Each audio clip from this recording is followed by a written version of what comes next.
Some children find spending time in nature distressing because it can trigger feelings of anxiety and despair linked to. Oh, go on. Not climate change. Fuck It off. is climate change, yes. Yeah, they're reminded of what they're going to lose. Hello, ladies and gentlemen. Welcome to this week's episode of WTAF. I realised I started really quickly and I've slowed myself down. My name's Gareth and your name is? Richard. Richard. As always, it's brought to you in association with, which I don't even know what that means really, Supreme CBD. So if you head over to supremecbd.uk, use the code WTAF, you get 40% off everything. It's amazing. Brilliant. You do. And if you like the work that we do and want to see more of what we've done for the last 6 years for just $1.99 your Wow. first month, you can see 6 years worth of content over on iconic.com and help support the work that we do. There's loads on there, including The Walk, which is a fantastic series that we made 3 series of. Especially the second and third series were particularly good. So if you like this sort of thing, then you'll love The Walk, I would assume. We still need to make a fourth because we need to do Ireland, don't we? We did England in the first series, and then we did Wales during. Well, Wales was still sort of locked down, wasn't it? But England wasn't, and it was weird because there's masks in the background. But I remember us talking at the time. It's like it timestamps it though, so there's something kind of quite cool about that. It's great to watch back like that. It really is, yeah, and it's fun and it is good. It's genuinely very proud of those couple of series. The best part of it, though, right? I'll tell this story to the listeners. We were interviewing a gentleman. Well, we interviewed a guy first called Ross Broadstock, absolute legend. He's sadly no longer with us. He died tragically, actually, but really lovely bloke. And it's actually interesting because it relates because my daughter Ophelia is 4 today, and I received a card through the door. No idea how he got my address, so he must have asked someone for it. When Ophelia was born, Ross Broadstock sent me a card, which was beautiful. Really beautiful man. But we interviewed him, and we had an argument with a sheep farmer, didn't we? And then we ended up interviewing another couple of people. Anyway, one of the people that we interviewed, nice guy, but he had clearly bought the Rona narrative, hadn't he? And so he got out of his car and he put a visor on. Right, like one of those like Keir Starmer welding visors. But obviously the interview was nothing political. It was about Welsh, history. So it was like whatever. And then he didn't shake my hand, did he? And he stood a certain distance away from me. And it was fine. We conducted the interview. He was an interesting guy. Fine, not a problem. And so I said, cheers, mate. Thanks for that. See you later. And I walked away. And obviously we were walking further down the road, hence why it's called The Walk, to interview another chap, right? And then he went, when's this going out? And I went, August. It's earmarked to go out in August. And we were filming in what, May, maybe? Yeah, around about that. Yep. And he went, well, this COVID stuff will be done by then, won't it? And I was like, I'm thinking to myself, probably not, son. But I was like, fingers crossed, mate. Like, potentially, yeah. And he's like, well, I'll look a bit stupid, won't I? If I'm obviously all like not shaking hands and whatever, I'll look rude. And I was like, okay. So then we reshot the intro and the outro, didn't we, to our interview, where he came up and he shook my hand, nice to meet you. And then the end of like, cheers for that, shake my hand, and I left. And I remember walking away just thinking, but are you frightened or not? It's funny, this is the same guy, bless his heart, that where he got out of his car. So he's obviously had some sort of OCD, bless him. And I've suffered from OCD in the past. It's absolutely horrific when you get these repetitive stuff. As I'm not like laughing it off as a laughable matter because it can be horrific. Till the half an hour it takes me to get to bed every night, turning the switches off. But he did circle around the car 6 times when I was waiting for him. Bless him. Yeah, I can't judge on that. I'm a OCD with doors. On the door handle, nowadays the modern doors, like you lock it and that locks the handle, so the handle doesn't move. 1 2 3 1 2 3 1 2 3. Otherwise, it's not locked, mate. It's mental. And I remember I've had it for so long. I remember being at my mum's once, and I was always bad when I was at my mum's as well. More at my mum's because it's not my house; it's her house. And I remember going 1 2 3 1 2 3 1 2 3, and then walking off and walking, and then the neighbour Trev, he's dead now as well. Everyone's dead. Him going, Gaz, have you checked the door? And I went, Trev, mate, I'm going back now. I know I have, and he knows I have because he's watched me do it, but he knows I've got to come back and do it again. Yeah. Oh, it's horrible. I do it with doors. I broke our front door in the old house from doing that. from doing and mine's 6 times. I actually snapped 6 the fly front kicks. door lock. Yeah, 6. It's always in threes as well. It's a really weird thing. I think it's our reptilian brain kicking in Gotta be. there, isn't it? But Gotta yeah, be. I'm like it to the point where I leave a key with my neighbour, so that if we go away somewhere, and I've done it before, and if you're listening, Paul, sorry about that, I do this, mate. But I'll get halfway down the M1, heading down to the Isle of Wight for Christmas or whatever, see family, and it's in my. Have I left the hob on? And Gemma's going, "We haven't even cooked yeah. anything today. Like, you haven't cooked anything this morning." I'm like, We ain't even got an oven. Yeah. Paul, well, not like that. I do it through the car because that's illegal. Paul, he's like, yeah, I'll go check, mate. He knows I'm a fucking Yeah. You can't check I've not killed the house. Oh no, mate. It's exactly the same. I think a lot more people have it than you realise. Sam does. I know Sam's dad does. I think my sisters did. It all comes out. It's just not surprising because we're just bombarded with fear all the time that it comes out in Yeah. these weird tick ways. Bollocks! See? Gemma thinks I've got Tourette's, and I think when I went to the Lake District, Jay's starting to come around to the idea because I've got this obsession with, for some reason, from nowhere. Bear in mind as well, if you're in the Peak District, in the Lake District, you're in the middle of nowhere, you're walking halfway up a mountain, and then it's like Billy, and I don't know what that means. But I must have said it 20, 30 times. Just throw a Billy. I threw one in at kids' bath time last night. They were in the bath together, and Gemma was like sort of faffing, and I did a massive Billy, and they all shit themselves. I don't know where it comes from. Weird, isn't it? It's just that it is weird. It's this outburst, isn't it? Because we're all gone. We're in a batshit crazy land, and that's why we do this podcast. So let's get into the what apps segue. I'll give you I'll give you one. I'll give you an anecdotal one, right? And I'll see your reaction to this because it made me laugh. Like I said, Ophi's 4, right? She turned 4 today. Happy birthday, Ophie. So Bless you. yesterday, right? She's what we used to call a WUM, a wind-up merchant, right? She is, and she's funny, and she knows what she's doing. Law uses her intelligence for, intelligent things. Ophi goes, I'm clever enough to wind everyone up. And that's funny because that's me, right? So anyway, so we sat watching this new film that they downloaded. They're enjoying. Anyway, in this film, I wasn't really following the story because I was eating. It is when food's on the table. And can't concentrate on a film and eat at the same time. But they're watching anyway. What I've gathered from it that the kid's getting bullied by other kids, right? And obviously we have an absolute no bullying, like zero tolerance in our house. Not having it. I don't want to have a child that's bullied, and I also don't want a child that is a bully. So like there is no bullying. Anyway, Law starts getting angry. This is not on, right? She's like, I wouldn't part with that. And I was like, what would you do then? She was like, punch him in the face. And I went, oh God, all right, we don't need violence. She went, I'd kick him in the willy, right? And I was going, all right. And that's like a thing a 7-year-old would say. Yeah, fair enough. Ophi, right? She goes, deadpan, I'd take off his shoes and socks and put glass in his foot. Right? So even Law has gone. I looked at her and I went, oh, that's very specific, love. Isn't it? It's mad, isn't it? That is a whole train of thought, isn't it? Yeah. I'm like, I've got to sleep with one eye open. Okay. And father, I will tell you specifically where I will get to that glass from. I would use one of your empty alcohol bottles and I will smash it on the wall.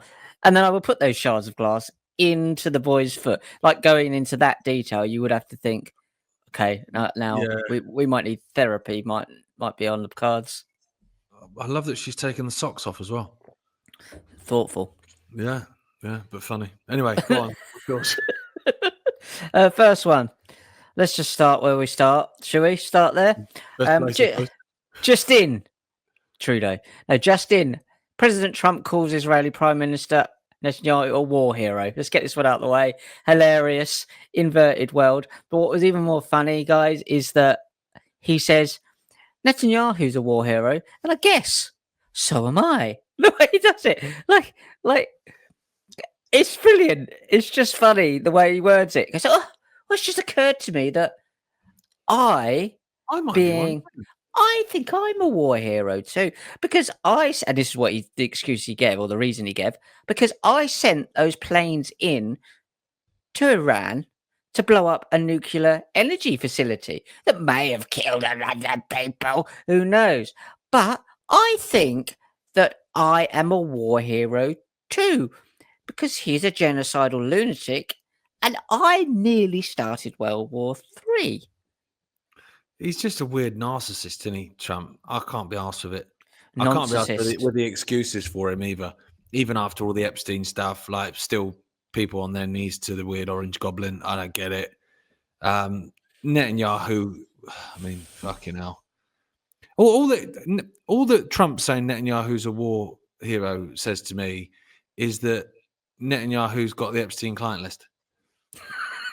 Yeah. He knows he's on it, doesn't he? He knows he's Yeah. on it. Oh, Yeah. it's just insane. It's just absolutely mad.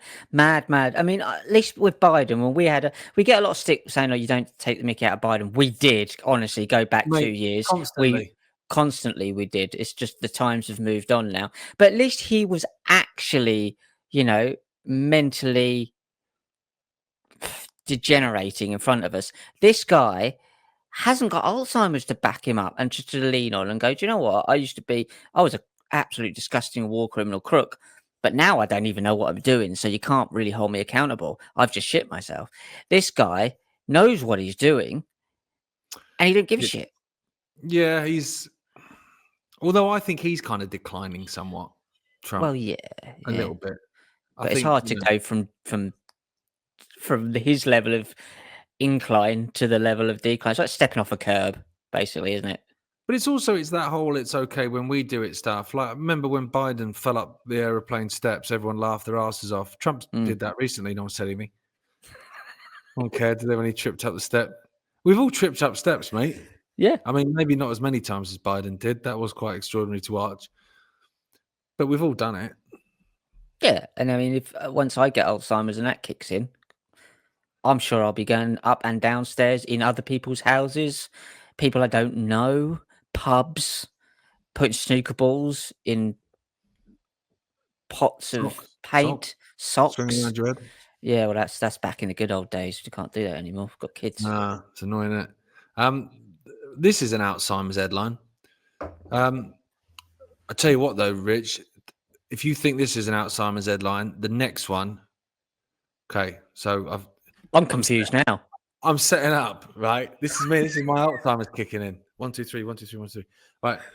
Putin's bodyguards carried poop suitcase to Alaska summit. Here's why. Go on. It's a legitimate thing. Yeah. Poop suitcase. What is it? Poop suitcase. I don't know if you get that on Amazon.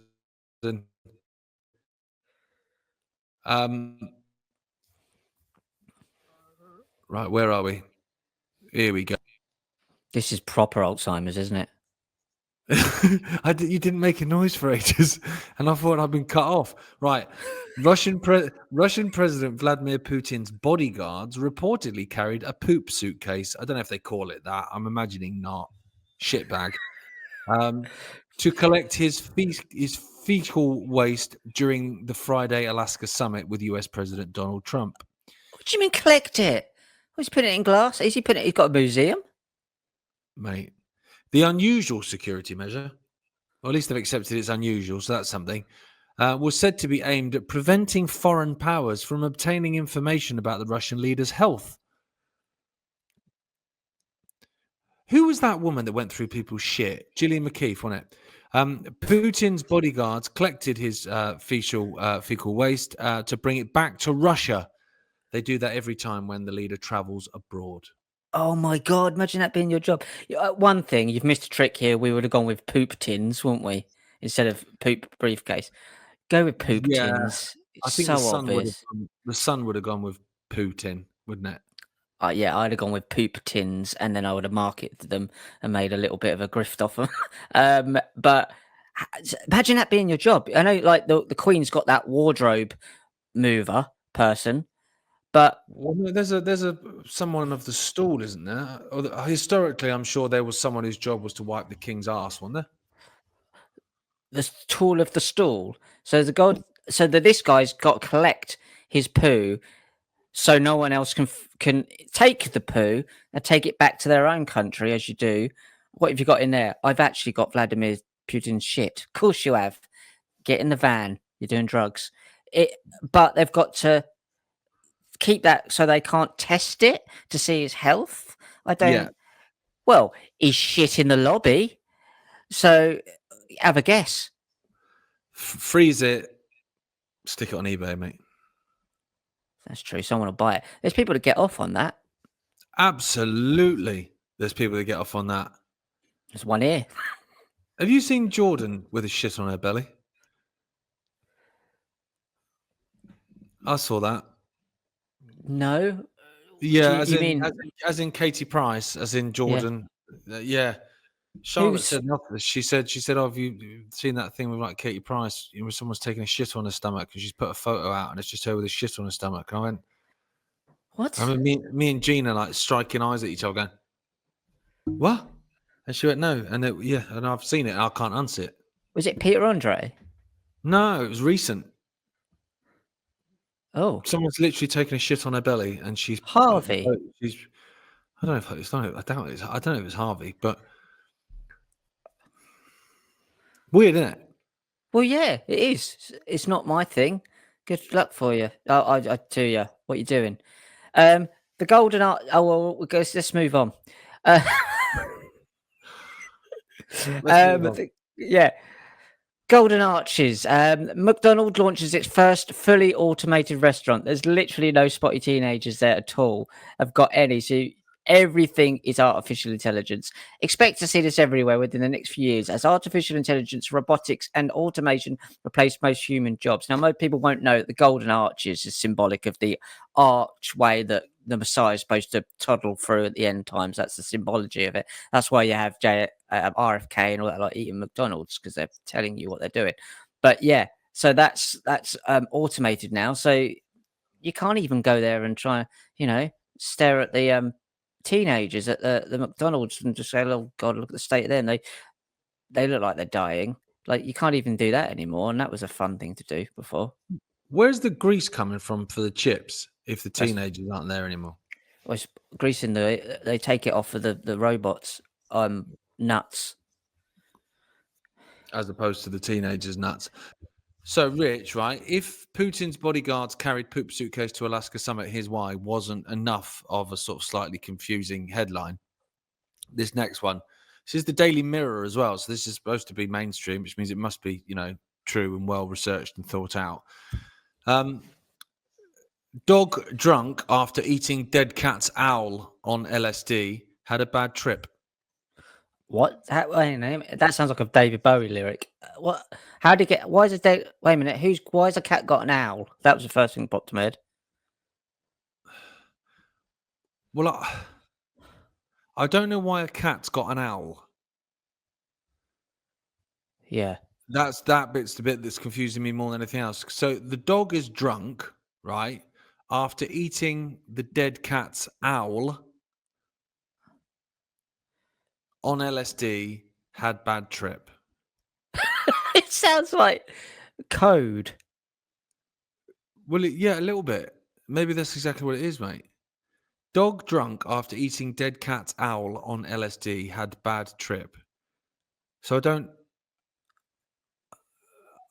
There's a few things that could be happening there, and I don't really understand. Any more to the story? Yeah, I mean, not that specific story. There's actually no expansion on that. It's part of an article on emergency calls. So calls that the emergency services have received. I'm imagining someone's phoned up and gone, "My dog's drunk after eating dead cat's owl." Let's do a bad trip. So that person who's made the call is probably the one that's completely off the face. Right. So probably they've been trying to say, "My dad's drunk. I drunk my dad's alcohol, and my mum's gone out, and the cat's run away." It's come out all wrong.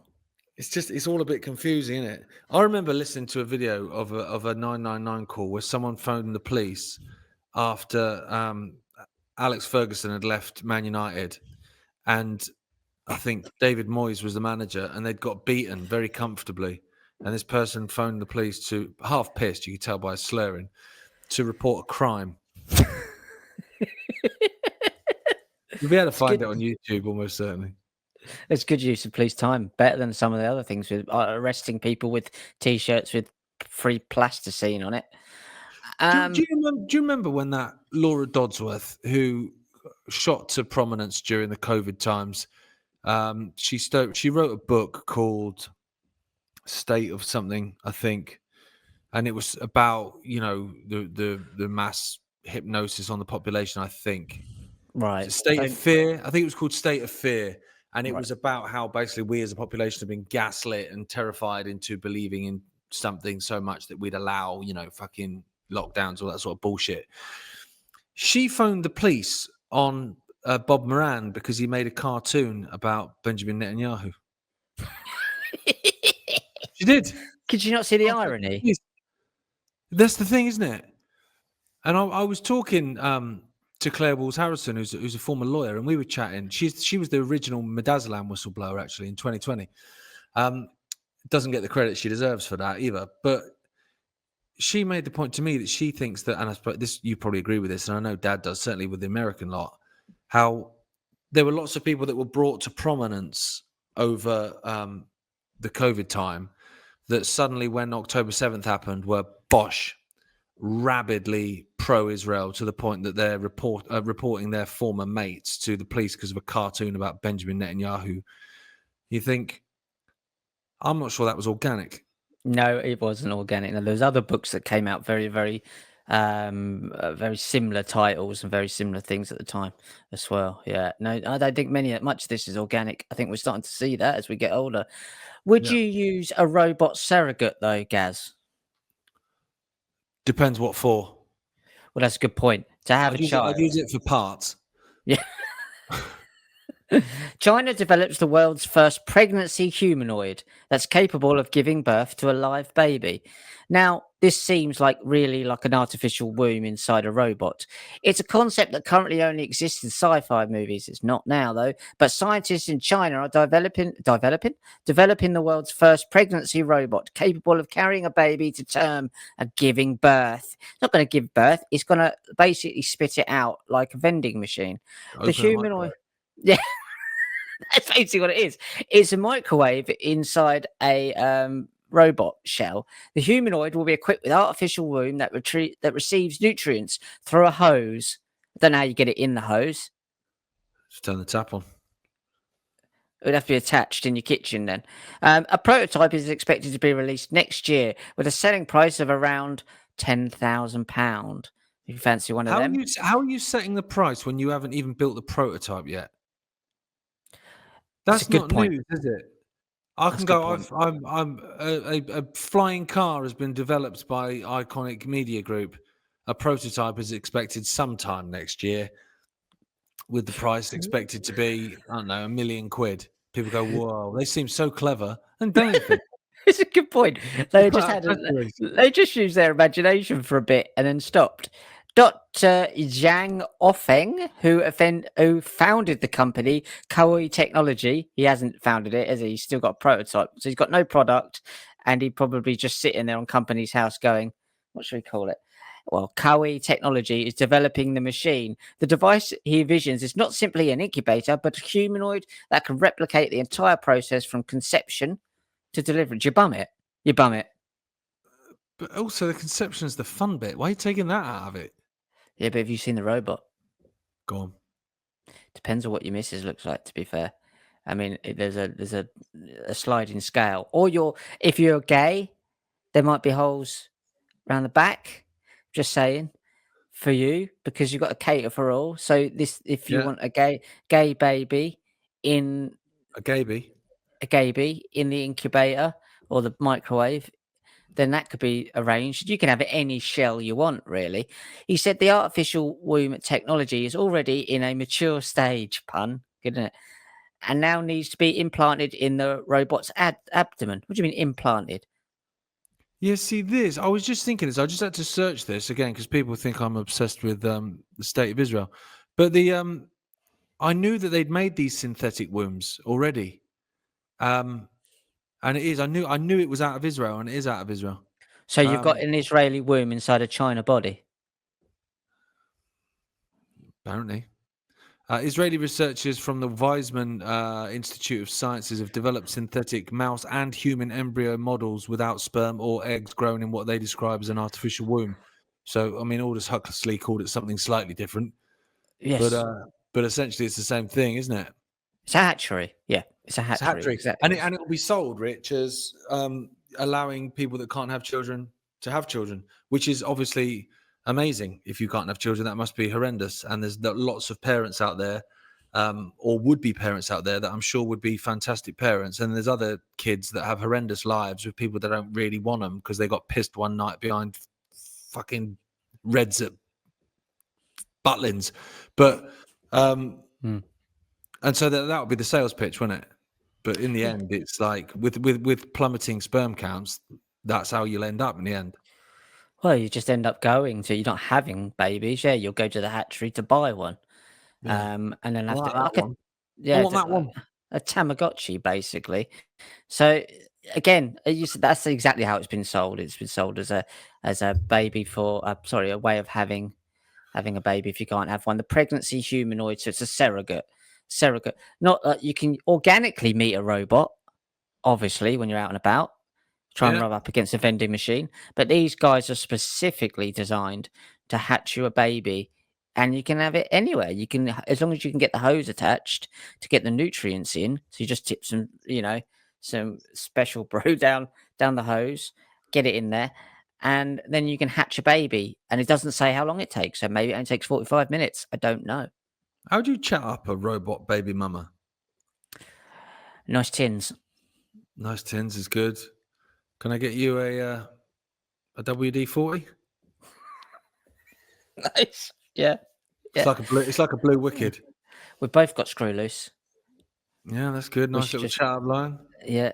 Let's do it because this is the future. Fuck it. Let's stop fighting against it. Let's exploit it. Let's come up with dating tips. Dating tips Let's for robots. let's exploit it. That's the best. Let's just give up. Fuck it. Let's exploit it. For what It's all the worth. rest of the alternative media have done over the last 2 years. Can't beat them. Join them. Exploit them. Go on then. Next Migrant hotels. one. I heard Nasty. you guys chatting about this earlier in trending, and I was talking about it as well a little bit yesterday in trending as well, because I think it's something that I was going to say people are missing, but there's actually quite a few people and a few prominent accounts on social media within the UK that are actually twigging this. I think the main reason it's being twigged is because the Labour Party literally said it last week. I mean, that's part of it, but they're closing down or supposedly closing down some of these migrant hotels, of course. I'm preaching to the converted with you, Rich, because I know you've got the same opinion. But for people at home listening, it's sold as a victory of the fact this High Court ruling has come in for the Bell Hotel in Epping, saying that these migrants can't be housed there, and I agree with it in the extent that local councils and local bodies should be able to have a say over who's in their district, rather than some twat in a suit 200 miles away. Probably couldn't even point to it on a map. Like, I think that's a good thing. But then it's the case of, well, where are these migrants going? Because if they shut down all these migrant hotels at the minute, that's about 35,000 people. Where are they going? Because they're not deporting them, by the way. Like, I know that kills everyone's sort of, birthday party, but it's true. They're not.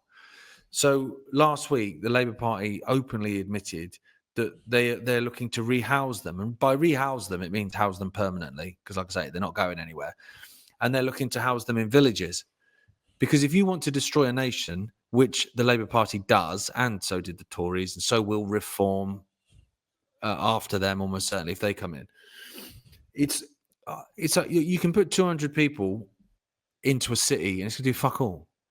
You put 200 people into a town, it's going to do fuck all, really. I mean, it might affect a certain area of that town, but it won't really change much, like whatever. You put 200 people into a village of 600, 700, 800 people, it changes everything immediately. And that's what they want to do. They want to change the demographics and pitch people against each other. So it's all well and good closing down these migrant hotels. And I know I get told all the time that I can't take a win and I'm a neg Nelly and a doom-mongering black-pilled bastard. I get that. But at the same time, I'm not going to not say it because it's blatantly obvious. They've said last week they want them out of hotels. It's now coming to fruition, at least on the face of it. So what are we celebrating something that we know they want? Well, that's it, isn't it? That's a really good way of putting it. They give you something to celebrate that they know that's actually beneficial to them in the long run. And that's why Exactly. we're here to point out is that doesn't lead to good things. Yes, initially it looks good, but all they've done is stop doing something you didn't want them to do in the first place that they started doing. They stopped hitting you in the face. Like, they stopped putting migrants in hotels. They started putting migrants in hotels. So now all they've done is undone one. We're 0-0 now, but now they're about Yeah. to be 2-0 up, and it's again, as you say, like putting all the prices up for well, actually, what we were talking about this morning in terms of owning houses and taxing that, and the fact that anything above 500,000, which is nothing in London, which 500,000 sounds great, but it's not in London. No, Gets not you in nothing. London. No, Not cool. it doesn't get you a garden. I know a friend who's got a £500,000 house and he doesn't have a garden. It's a courtyard. So there you go. Okay, I'm not going to live in the city. I'll go and live in the country. Why would Okay. you live in London now? Like, I don't understand. Like, why No, you would? I mean, I lived in London for 2 years, and but by the end, I was about ready to stick a shotgun in my mouth. But like, and it was better then than it is now, like considerably so. I don't know. I wouldn't either. I don't get it. I don't like I don't cities. get it. When you're young, it's exciting. It's a place to go, isn't it? Because all the job prices, you can go there and be a journalist there if you want to, and get paid really well. But you're spending more than you're earning anyway, and Well, probably on that's the point, drugs. mate. Because I stayed on the Isle of Wight probably longer than I should, but I only stayed there because I was touring a lot. First as a musician, then as a beach soccer player. So I was going around the country, and I was going around the world. So actually, it was fine for me to have a little base that was quite sleepy because actually that wasn't my everyday. Mhm. But I had loads of mates that fucked off to London, and I'd go and see them, and I might see them at gigs or whatever because I used to go to London a fair bit before I lived there, and they'd be on working 2 or 3 jobs and living in a bedsit, Yeah, and it's you're like, awful. I work one job and I've got a 2 bedroom flat. Cambridge is the same. Cambridge was the same when I was there. So, yeah, again, squeezing people together, squeezing everything at the life out of people. So this one, protesters completely went off on Pete Segoff, JD Vance, and Stephen Miller, sorry, during their visit to the Union Station in DC. They're saying, "F you, Pete. F you, you Nazi. Get the F out of my city." They don't like those people, do they? Very much. What they FU. doing to DC at the moment? Well, aren't they putting are they putting military on the street? Is that still something they're doing? And he was talking about it when the old orange Yeah, shots was talking yeah. about it. They're not Then he happy started talking about about it. doing it in Chicago and New York, and sounds like martial law, Donald. I know you hate that. It does, it does. Not much to say about this one, but this one was funny. Some children find spending time in nature distressing. I saw that. I saw that. I only saw the headline again because like someone had just shared it, and obviously I've been busy all day, and I saw it, and I thought, okay, that was my takeaway from that. Okay, well then Well, they need to be raised better, then, don't they? if you leave them on their own, then probably. If you just sod off and leave your toddler in the woods, yes. Some Yeah, make children for a find, rattlesnake. yeah, some children find spending time in nature distressing because it can trigger feelings of anxiety and despair linked to. Oh, go on. Not climate change. Fuck It off. is climate change, yes. Yeah, they're reminded of what they're going to lose. These trees around us. I am 16 months old, and I just feel that these trees won't be here by the time I'm a grandparent. None of that story is true. Because it's not. But Ryan Utter bollocks. Morrison says it is. Um, Who does Van Morrison? Ryan is his little brother. Oh, okay. Ryan Morrison. All Mm. right. Go on then, Ryan. But yeah, they're scared of going out. They're terrified of the trees, but I think they're terrified of losing the trees, of becoming accustomed to it. It gives them anxiety to say that we won't have this in the future. I mean, it's just Well, if kids are feeling like that, then they've been mentally abused to come to that way of thinking, to come to that state of mind. They've been propagandized in the classroom to such a point that they are actually um, victims now, actually. or maybe Ryan is. Maybe he's scared of bushes, shrubs. Absolutely breaks out in He'd cold have hated the sweats. 70s. Yeah. An acorn tree. Forget about it. Done. Conkers. Not for Ryan. Not No, for Ryan. Ryan wears goggles when playing conkers, doesn't he? He does. He's that type. One on the back, one on the front. Two pairs Uh, of goggles. what was your conkers technique? Swing it at their head. That's Get the them right one. in the Take temple. them down. Yeah, Take bring them them down. down. Nick their conkers. That's it. Well, I wouldn't use a conker. I'd use it, as we said earlier, I'd use a snooker ball in a sock. See, But I I was wouldn't a juice it. lightly oven heat and vinegar man. I don't know if that's cheating. It might be. It's certainly a lot of effort to put into conkers. I wanted to win, mate. Well, that's true. That's it. It I was all wasn't the that rage bothered. when I was a kid. Like everyone played conkers. Like that was a thing. I doubt it's even a thing now. Schools probably don't even allow it, do they? Because the goggles to play conkers, that started coming in around Jay's age. So like 11 years younger than me. That started Do coming they in. What? genuinely wear goggles to play Yeah. conkers? Like the ones that they'd wear in science class, the plastic ones. No, When you're I didn't fucking know about that. the Bunsen burner. Yeah, I love If it. you've You've got a plastic mask that can be like glued to your face from heat, and they give you a Bunsen burner. They give you a flamethrower built into the desk. I always found that absolutely fascinating. It's extraordinary, isn't it? When you think about it, Yeah. you're sat at a desk. You've got a load of kids sat at desks, all with access to North Sea gas at the And turn of a then knob. It's weird, and isn't it? only thing you can do is set fire to your mate or get absolutely off your tits and kill each other in the science lab. Like, there's only two things to do with this thing you've put right in front of 8 of us, and we are teenagers. I'm playing with that. I'm Yeah. messing with that. Listen about that. You'd hear every now and then like, "Tss," and the teacher would be like, "Oh wait, sorry, miss, sorry, sir, I leant on it." It's Open weird, the isn't it? window, Karen, open the window. The Open the fish are dead window. again, and all the fish would be floating in the top of the tank, wouldn't they, by the end of October after going back to school in September. All the Weird fish times, dead. weren't they? Weird times. Like this, I think we've had this conversation before because we both quite like Bluey, don't we? Even though it's commissioned by the Australian government and the BBC, so it's almost certainly Oh, is it? subliminally loaded. But Bandit Right. is just a cool dad, and I like Bandit. I suppose you could buy it. You could probably read into the fact that the dogs are essentially the dominant species, and there are no humans in it. There's all other animals, but there's no humans. So I guess you could look at it in that way as being kind of whatever. But I like Bandit. He's a cool dog.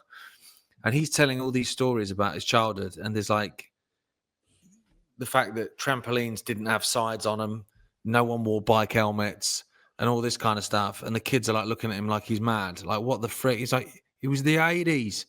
Mm. And I use that with Laura all the time. If I'll tell Yeah. her something, she looks at me like, what? And I'm like, it was the 80s, mate. That's how it was in the 80s. What do you mean, Daddy? You weren't terrified of trees in the 80s? No. No. No. How did you learn to swim? We got thrown in the sea. And if you didn't drown, you've done it. Well done. You passed. Or you end up in the Isle of Wight, and then someone else adopts you. So That's how it was on the Isle of Wight, mate. Get in. Bosh. There you go. It was like the fucking witch trials. yeah, it was. Go on then. Next one. This was a weird one, right? And I've lost the story of it. But no, I'll tell you what. I'll end on the weird one. England flags on roundabouts. Have you seen that story? That sounds like Peter Kay's sketch. So you've got a load of people in Britain, obviously, getting pissed off with the state of the country, which I can understand. Putting, British flags and English flags and stuff everywhere up on lampposts, which is fine. Who's got a problem with that? The government, apparently, because apparently it's racist, and which I don't understand. But even if so if I move now, because this was one of the things that people took umbrage with, was one of these England flags. Bear in mind they were put on every lamppost. One of the lampposts was outside a Chinese restaurant, and that was inciting. And you're like, Like a ball. Like they're going to but charge it. who's it inciting? Because like if I moved to Italy and I had a house in Italy or a business in Italy, and I looked out the window and there was an Italian flag, well, yeah, I'm in Italy. Yeah, It's but the they've flag also of, it's put the their flag of the country I'm in.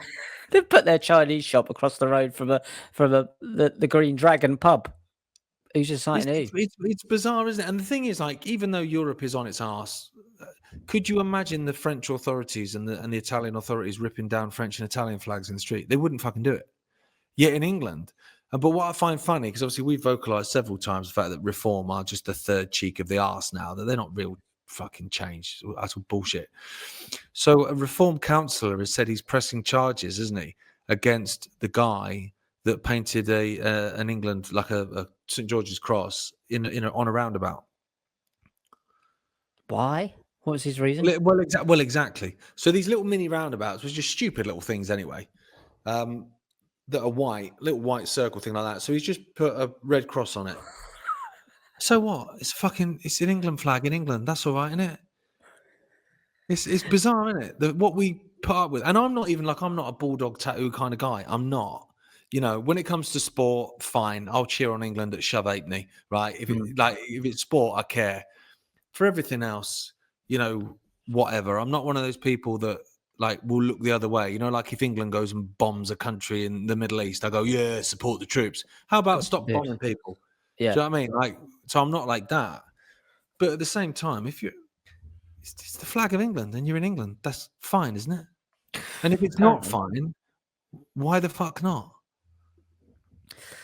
Well, this is the other thing, isn't it? It's just winding people up on purpose and then putting the stories out and winding people up on purpose. You can feel it gaslighting. This one fits right in there. So, and this place is lovely. We've been there together, actually.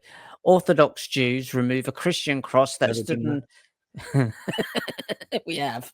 Me and you were well in with the Orthodox.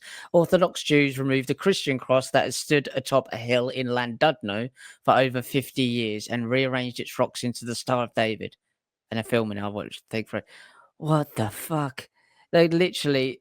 I mean, how do we know they're Orthodox Jews? We don't know that. They could be people just, you know, doing it for a laugh and, you know, getting the Orthodox Jews in trouble. I mean, there's one with a little black hat on, but I can't really tell from this far away if they're Orthodox Jews. They've got trousers on. How am I supposed to know? But that's what's been framed as. How could you tell if they haven't got trousers on? Well, they have got trousers on. If they haven't, because they'd be circumcised, wouldn't they? Oh, yeah, good point. I didn't even think of that. Yeah. I thought you were going down the line of like stained mattresses and shit. I was going like way into like, okay. Yeah, if they'd come out of a hole in the field, then I would have probably gone, yeah, all right, I get you. But I didn't. So I don't know if they are actually Orthodox Jews or just people winding people up, or it's a whole set up on purpose just to get out there and, you know, cause chaos between people, which is happening all the time. Who knows? But they do change this Christian cross into the Star of David, or the Star of Remfam, or Solomon's Star, or whatever you want to call it. 1 up, 2 down. But yeah, they do. So it's this more gaslighting of people into collisions of fighting each other. So that was interesting. One, Llandudno is beautiful. I've been up that hill where that is. I didn't see that, but admittedly, I found an amazing pub up there. It was Elvis themed right on top of the hill. It had this like 90s diner, 90s, 50s diner feel to it, and had a few drinks and then had to clamber down the hill. Who's to say that God didn't promise them Llandudno 2,000 years ago, though? Oh, that's true. The promised Llandudno. The Llandudno scrolls will be found in the next couple of weeks, which will make it all right. They're in a cave, yeah. They would be, yeah. They're in a cave in Anglesey. They'll be found. Don't worry about ice cream. They're in an ice cream shop in Llandudno. Yeah. If we want to justify something, we'll just find something. Okay. It's Wales, by the way. Did I say Scotland? It's Wales. I didn't hear you say Scotland, but yeah, Llandudno is Wales because isn't it like Llandudno? Yeah, it's a bit like that. All right, well, keeping with Israel, then why not? Did you just associate Orthodox Jews with the state of Israel? Yeah. Is that anti-Semitic? I'm sure there was, because if you sort of tie all Jews in with the actions of the state of Israel, that's anti-Semitic. But is tying the state of Israel in with the actions of Orthodox Jews in Llandudno, is that anti-Semitic? Does it work in reverse? None of them are Semitic. None of them are Semitic anyway, so we're already in dipshit land with all of this. So take out the meaning of it, completely changed what it means, the word Semitic, and then we might have some sort of train of thought. But we're lost in the wilderness with a bunch of Orthodox Zionists. Anti-Semitic means anti-Eastern European, doesn't it? Israeli minister announces plans for new West Bank settlement to bury idea of Palestinian state. I love how they just say this stuff out loud Yeah, now. Yeah. while pretending to be the victim, eternal victims, and no one gives a shit. Like no one does anything. I saw David Lammy, the moron. Almost called him a mong then, but you're not allowed to say that anymore, are you? You have already, so. Well, I've said it now, yeah. Yeah. But he came out condemning it, saying, I would urge them. No one's listening, David. Not to you, son. No. And you're taking money off of the Israel lobby, so why don't you just shut the fuck up, mate? But they say these bits out loud and no one gives a shit. In the same way, like last week, we were talking about the fact that Netanyahu saying he dreams of the Greater Israel Project, which was a fucking anti-Semitic conspiracy theory 45 minutes ago, and no one does or says anything. He talks about dreaming of the idea of basically eradicating large portions, if not the entirety of 7 other nations, and no one gives a shit. If Putin said it, they'd be getting his fucking poo suitcase and going mad with it. Yeah, they would. But also, they wouldn't do anything about it anyway. Like, this is the whole point. Like, what can be done about this guy? He should not be allowed to walk the streets and be, out in general public in a sane world. What can be done about this guy? We know what the agenda is. We know where it's going. Enough people know in the world what he's up to and who he is and who they're all involved with. But we're so busy with our lives. I mean, we talk about this every day. Most people don't have a clue, but it doesn't take a genius to work out that killing children in the Middle East is not good. And they just keep confirming it and confirming and kicking the can down the road. And this is they just called up like another 150,000 reservists to attack Gaza again, to attack Gaza City. Like they literally just want to eradicate everyone. Is there anything left? He doesn't care because Netanyahu's too busy being on the fucking trigonometry podcast. Oh, I fucking hate those guys. I'm sorry, but one of them, the other one, of the guy seems like a nice guy, just along for the ride. But the other, that Constantine, he looks like Skeletor from He-Man. It looks like he's dead inside, and he is definitely way over and pro-Israel. I don't think because that podcast isn't particularly amazing. But how they got propped up out of 2 comedians accidentally coming together. I watched the whole thing about how they started it, and it's just like, come on, that's not organic. Oh no, they're algorithmically promoted to fuck. Absolutely. Yeah. The slightly chubbier out of the 2 doesn't say a fucking word. He just sits there, and the other guy who looks like someone's fucking, like if someone's died and they've been pronounced dead and they've died of an illness and they've wasted away basically to a skeleton, and then they lay a fucking, a thin blanket over them to cover him up. That's what his skin's doing. And if you're watching this, the guys from Trigonometry, you're welcome to use this as an advert for your podcast. You're absolutely, Well, he's such a fucking fraudulent piece of shit. Oh, he is, yeah. I know people that met him as well. Like, I know people have been on that show with him, and he's not a particularly pleasant young man. No, he's not. He comes across as a nasty piece of work. But he sat there and goes, like, I don't really know much about the Israel-Palestine history and all that kind of stuff. I don't know. And then suddenly comes out and goes, I've looked into it. Oh, what, for 45 minutes? Yeah, now I understand everything. I've got it now. Oh, yeah. Israel's right. Oh. Absolutely. He knows exactly. He's been around long enough. He's part of the Israeli propaganda. That's why the podcast was pushed. He knows it full well. How do you think you get Netanyahu on your podcast so you can kiss his ass? How do you think? I feel sorry for the other guy who gets taken along for the ride. He's probably thinking, I'm in well over my head here. Because, of course, the guy is, I would go as far as saying he's connected completely with these lot. He's not a nice person. I know people that have been on the show, and I don't really give a shit what he says. I mean, he's an idiot, but he's just a useful eater at the moment for them until he's not. But that's the point. I mean, if you're getting Netanyahu, what were you doing with Netanyahu? And you know what, as well, the same as when Jordan Peterson had Netanyahu and just basically noshed him off before crying. It's all just softball questions. If you've got someone on your show that's actively committing a genocide and is wanted for war crimes, you've got to fucking go at that motherfucker. Well, he'd never go on a show. Don't give a shit. They never bring up any of that's this. the point, isn't it? That's the point, Rich. It's like, look at this. Here's a list of pre-agreed questions that we agreed to ask him and his big fat 5 head and his massive Dumbo fucking ears. And we're just going to sit here nodding. The chubby funster isn't going to say anything because he doesn't know what's going on. The Skeletor with a blanket on is just going to nod along and cheer. It's not a podcast. It's a party political broadcast brought to you by the Lukid Party. Via trigonometry. It's a load of bollocks. That was the best advert they could probably ever have. You can have that. I don't want image rights. You can have it. Last one that I've got. Jerusalem has frozen the bank accounts of the Greek Orthodox Patriarch of Jerusalem, which represents roughly half the Palestinian Christians. So Palestinian Christians, the only church there, they've frozen the bank accounts of it. I knew a little while ago they had a go at trying to do something there. I can't remember what it was. Close it down, I think. So Kill everyone, probably. are the Christians going to be up in arms about this? Of course they're not. Are they fuck?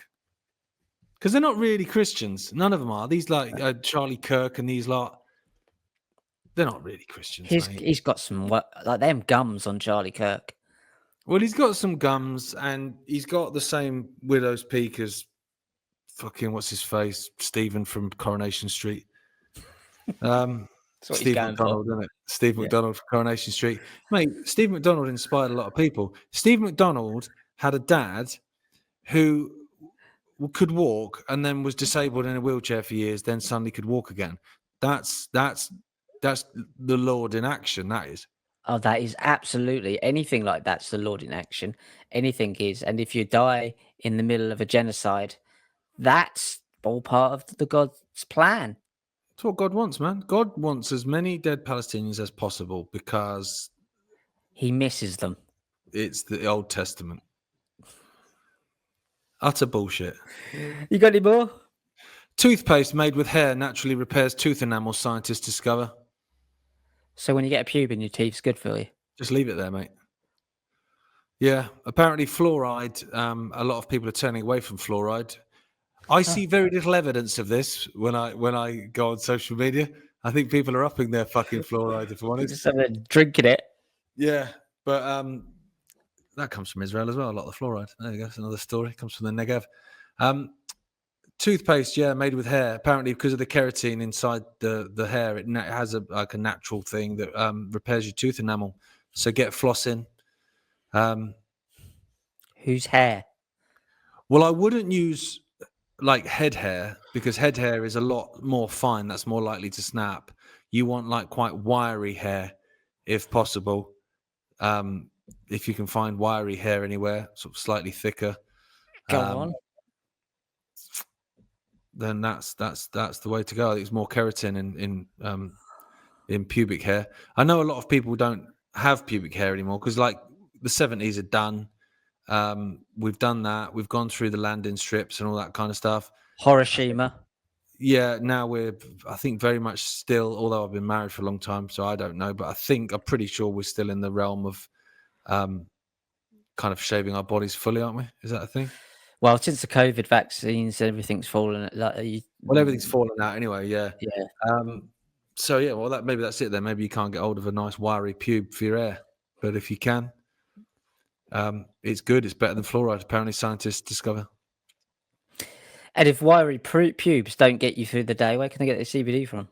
You can head over to supremecbd.uk and use the code WTAF, and that will get you 40% off of everything. And if you like this sort of banter and you're interested in seeing what we've been doing for the last 6 years, it's not all like this, by the way, but there is a little bit of this in there. Head over to iconic.com. See, there's 6 years worth of content, David Icke's content, our content, lots of conspiracy-led, alternative news, stuff you won't find anywhere else behind iconic.com. And it's all there. Some of it's serious, as Richard says. This is just our way of being able to sort of look at weird stories and call people like Charlie Kirk and Knobhead, basically, in it. Yeah, it gives us a chance to talk about pubes and blow off some steam every week. But thank you for allowing us. That's important, I think. Yeah. See you soon. Have a good day. See ya. Bye.